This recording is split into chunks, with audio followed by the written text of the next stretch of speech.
Well, you may recall from the very early parts of this video series how we talked about the edge of the roof being a little bit higher than the actual roof beams so that our roof sections would fit in snug and flush with the edge.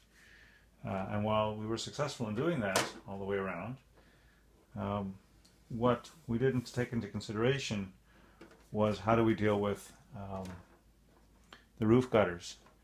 There will be a need for a roof gutter along the edge on the sides of the building, and with the roof fitting snugly in to the edge of the walls here, the roofs don't actually go over the edge for the rain to fall into a gutter. So in fact, the roof should be like that, where it's just over the edge. So what we're going to do is build up with some 040 styrene the roof subframe flush with the top of the walls, and we'll then have our roof sitting on top of the edge of the wall, on top of which we could add the edging or the roof gutter as a separate piece, and the water and the rain would just flow off and into the gutters.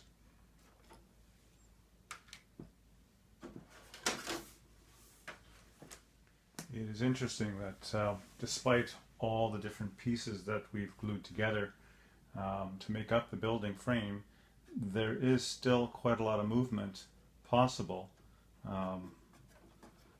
from one wall to the next. So putting the roof subframe is going to be a very important piece to make sure that once it's glued to all the roof members, there'll be much less opportunity for this kind of movement. Really, to maximize the rigidity of the building, we should be doing this, which really will prevent any movement whatsoever on both sides. The only difficulty in doing that, of course, is if we fully cover the roof, then it pretty much eliminates the ability to see inside.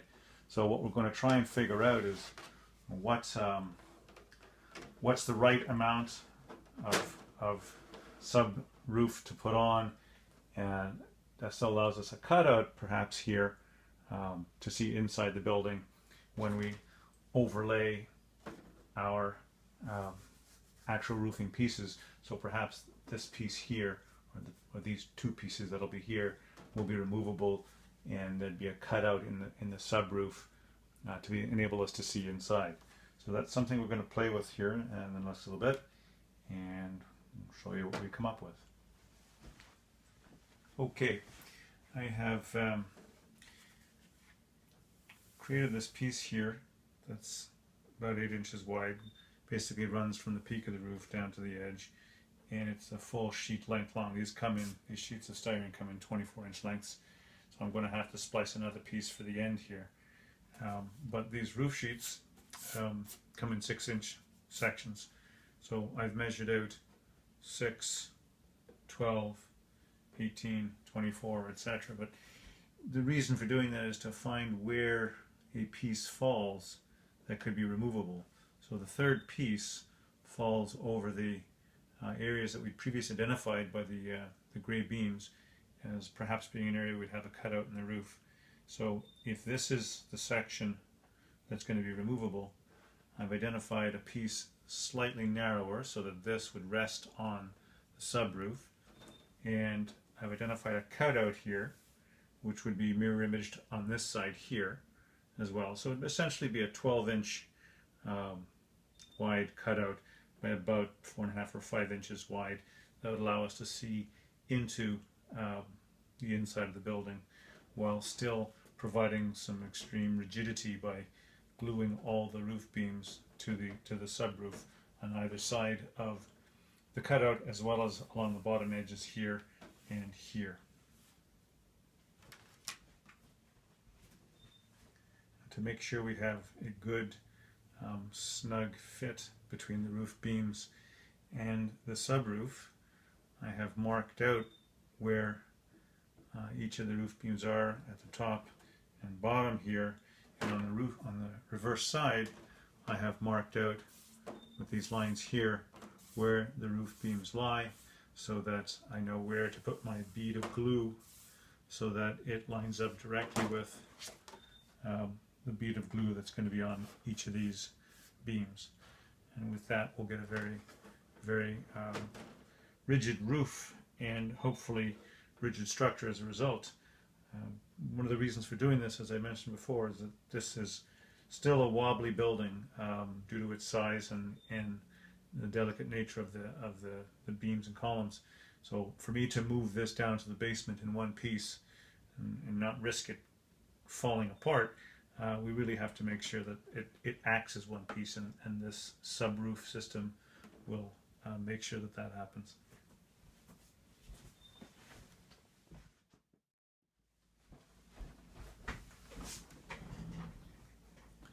All right, here we have the finished subroof, and we've got a section here that we can peek inside. It's a fairly good view.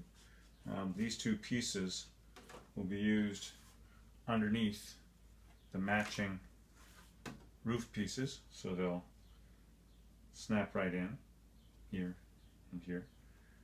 But the rest of the pieces here will be permanently fixed to the subroof.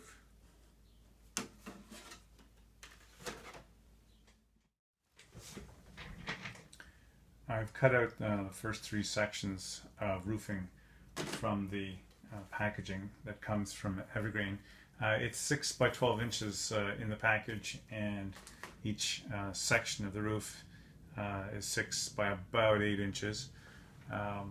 The leftover pieces, when you cut them, just about 4 inches, these are actually almost the right size for the pallet storage area, so nothing's going to waste.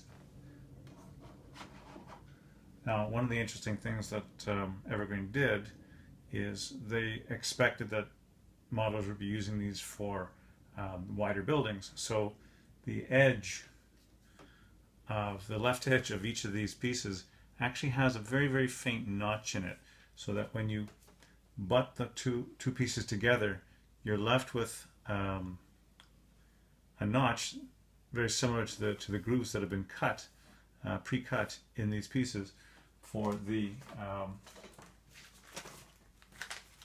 stripping that comes in the package. These very, very fine bits of styrene to emulate the actual roof. So that worked out well. I was expecting to have to cut my own grooves in the roof. I'm glad that I won't have to do that. Here you see the leftover pieces from the cut. The pallet storage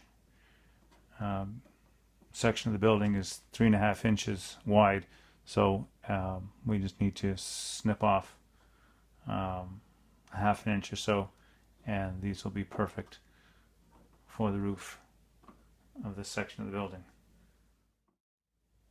Alright, for the section that's removable, we're going to have to hold in the sub-base temporarily with some masking tape. So I've done that.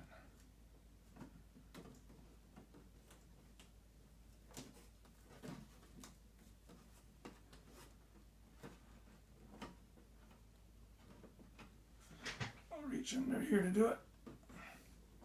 And the only reason we're doing this is so it doesn't move while we glue it.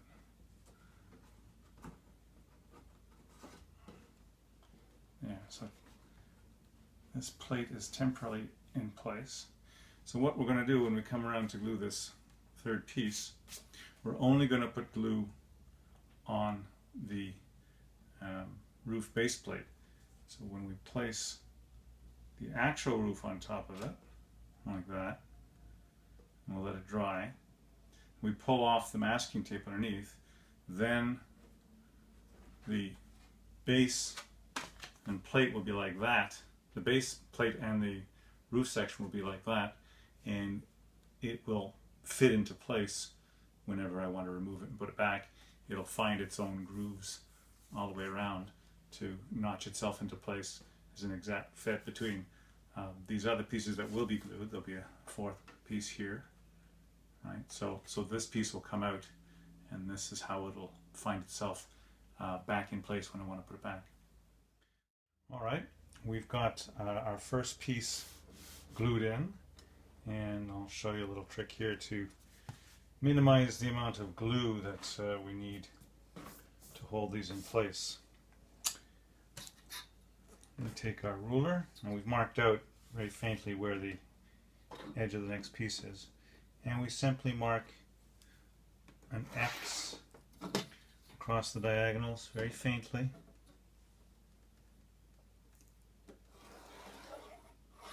like that. And we do the same thing on our roof section.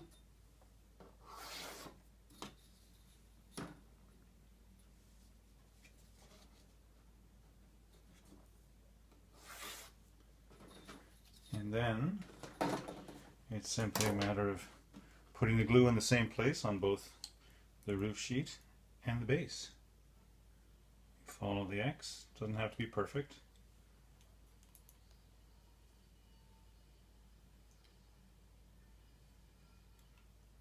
And we go around the perimeter.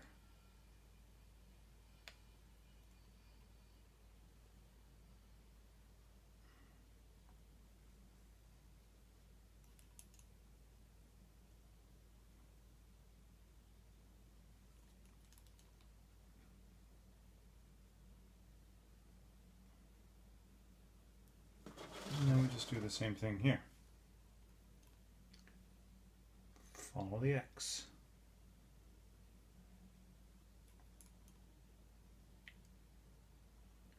You could just put glue on one side, but this kind of glue really likes to have glue on both sides because it melts a bit of the plastic and creates a really good bond.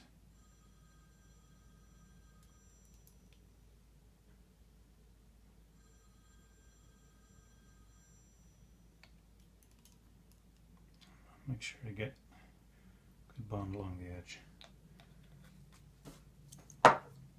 And we flip it over.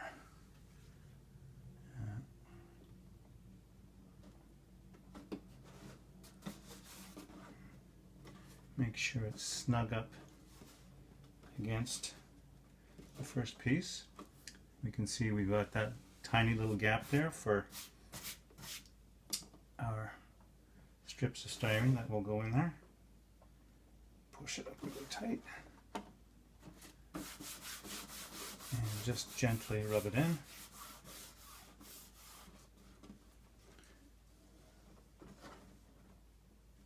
Got a little bit of time to play with it, not much, a little bit, and there we have it. And then we just repeat. Okay, now for the removable section, if you recall, we taped it in place to hold. We'll do exactly the same thing. I've marked this piece with an X. We'll mark this with an X as well.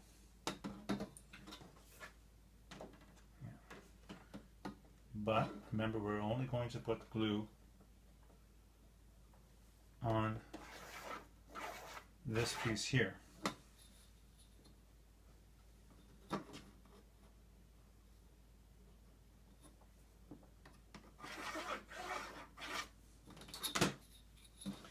So that's roughly there to there and about here. So we're only going to put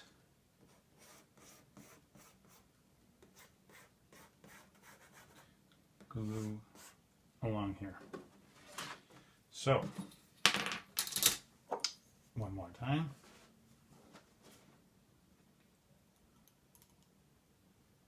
Along the X.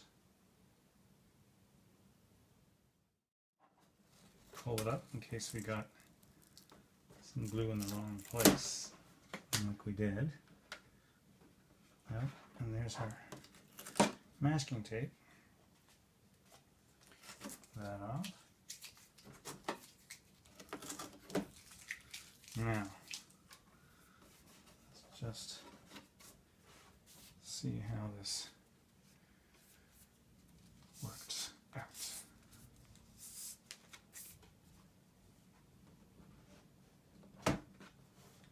There you see. It fits in place,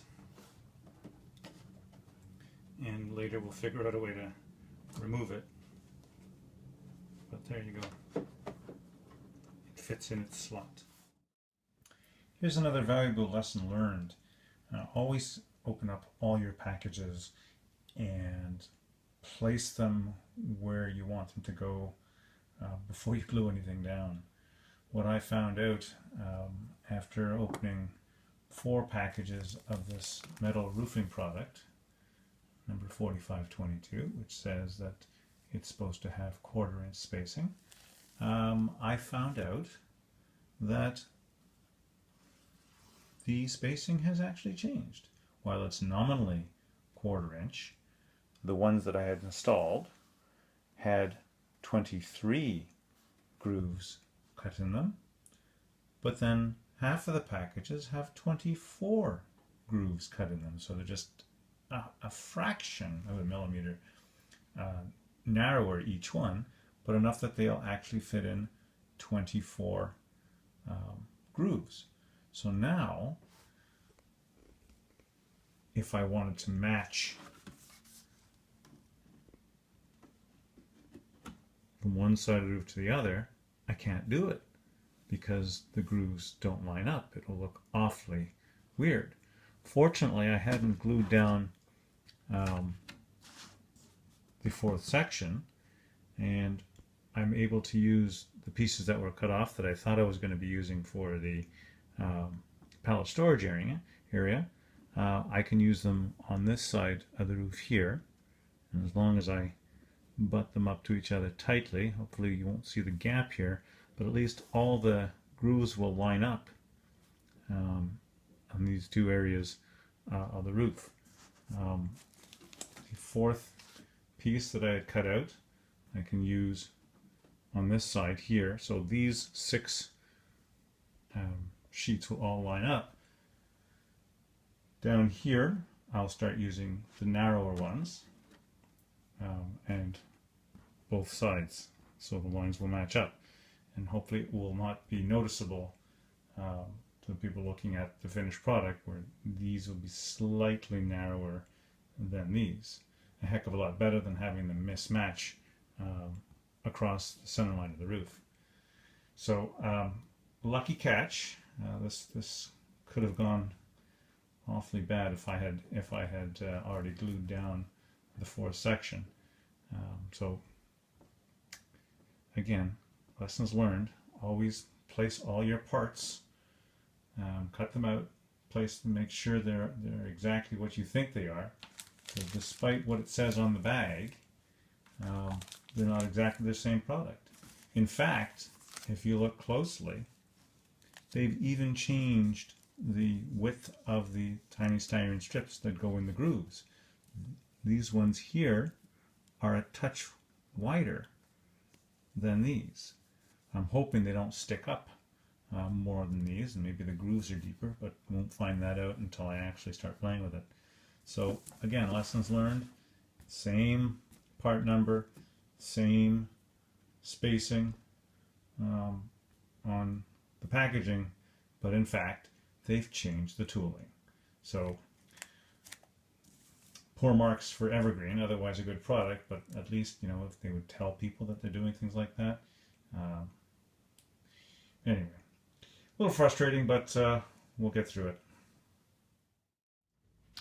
Well, here we are. All our roof panels have been installed, and middle sections here are our removable panels, where we'll be able to take a peek inside.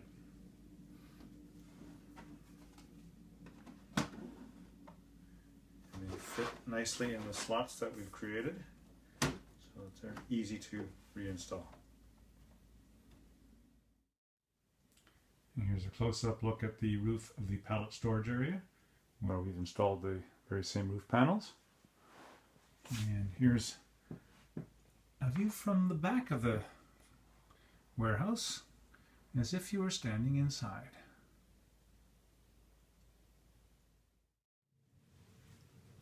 The next step in our project is the installation of all these tiny styrene strips on the grooves that have been kindly provided to us by Evergreen.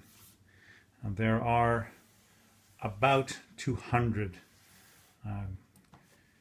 pieces that I'm going to have to install here, so this is going to take a bit of time.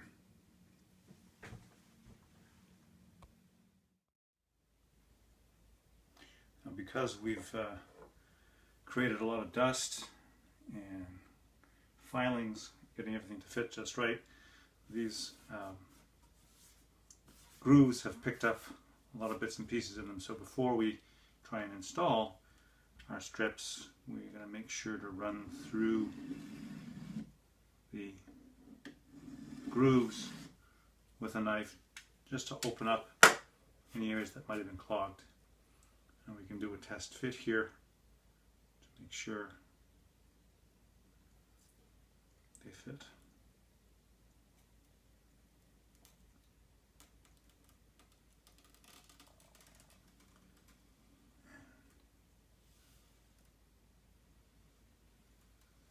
There. Not quite. There we go. That's what they'll look like. And we will cut it off, and this is not going to waste. These pieces here will be used for the roof of the pallet storage area. So how we glue them in, though, we're going to use a little bit of a different process than we used before. This glue, while it's the right glue to use, the brush is a little bit too thick to be used efficiently with these tiny grooves. If I ran the brush down there, I'd have glue all over the place. So I'm going to use this glue here because it comes with a very fine tip applicator, and I'll be able to make sure I get just enough glue and the right amount of glue along the grooves for each piece that I install.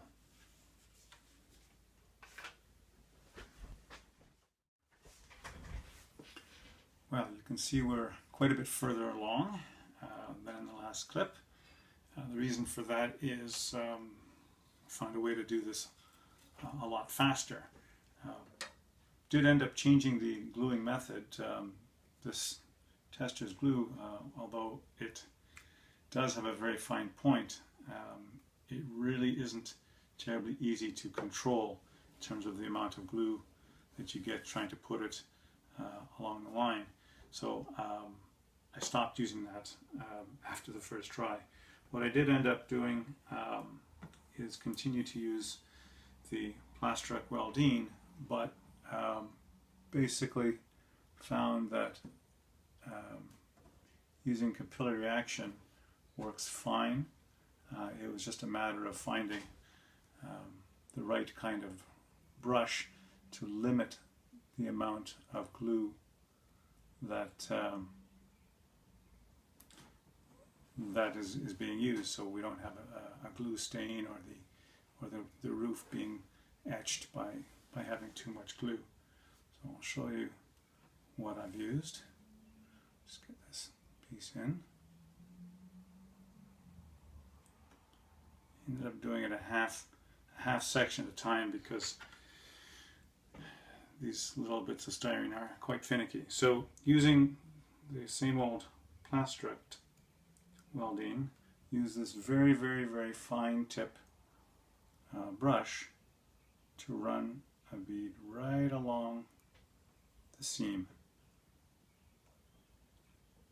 and it uses just a tiny amount of glue, and we run it on both sides like that.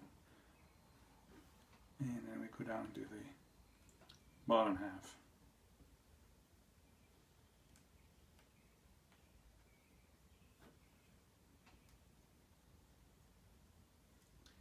Very finicky.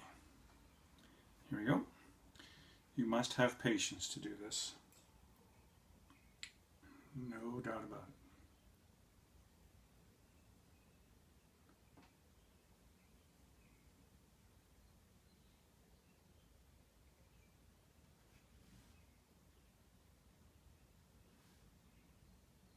But this is still quite effective, quite efficient, and it doesn't leave a lot of glue stain. So, and the ones that I had done prior to remembering that I had a fine tip brush, there's a bit of glue stain, but I'm going to give the roof a coat of dull coat, and that will mask any shine from the glue on those earlier attempts.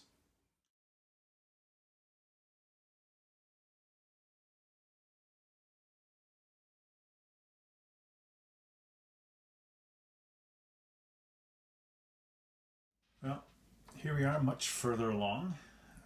All of the long pieces of styrene stripping have been installed except for these four pieces here, because this is the removable section of the roof, and you need to make sure that those go in very carefully so that when the roof is moved in and moved out, they don't get damaged and they don't come loose. So I'm going to have to do those very carefully.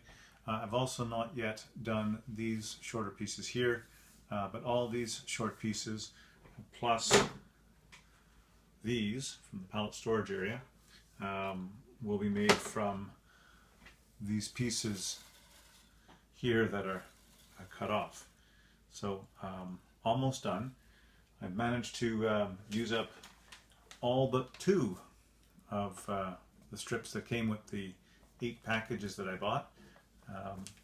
It's a good thing that there were more than 25 strips in each package, because otherwise I wouldn't have had enough to do all these pieces. The 8 sections are here, here, here, here, and on the other side. So all these pieces here are really extras that came in the package, so that worked out quite well. And of course the cut off pieces for here are also not a problem in terms of shortage of pieces. So all in all, it worked out well. It did take quite a long time to do. It does try your patience, because the grooves that are cut in the styrene in the manufacturing process are not exactly a perfect fit for the strips of styrene.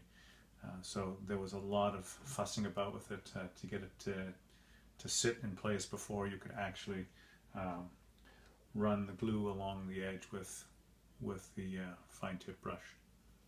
Anyway, almost done, and we'll be back shortly with the final wrap up. Well, here it is, finally finished. This is the completed roof, and I must say it looks and feels like a prototype roof. It was a pain to install all these tiny bits of styrene, but in the end it was well worth it. It took quite a bit of time, and we even have our removable roof sections built in. These pieces were a bit of a challenge, because we had to install the strips on both sides in such a way that they would adhere to the removable piece but not stick to the sides here. So that took a bit of playing and filing to get just right, but in the end it fits nicely. What we've got left to do now, which will probably be the last episode in this series for the building itself, is the trim. So we've got rain gutters along the long sides, and there'll be some flashing, some trim along the front edges, and of course some trim around the doorway openings, and that will pretty much complete the project, or at least the building portion of the project. We'll have to see about what needs to be done on the layout itself. We know we have to make some modifications to the roadways, but that's another video.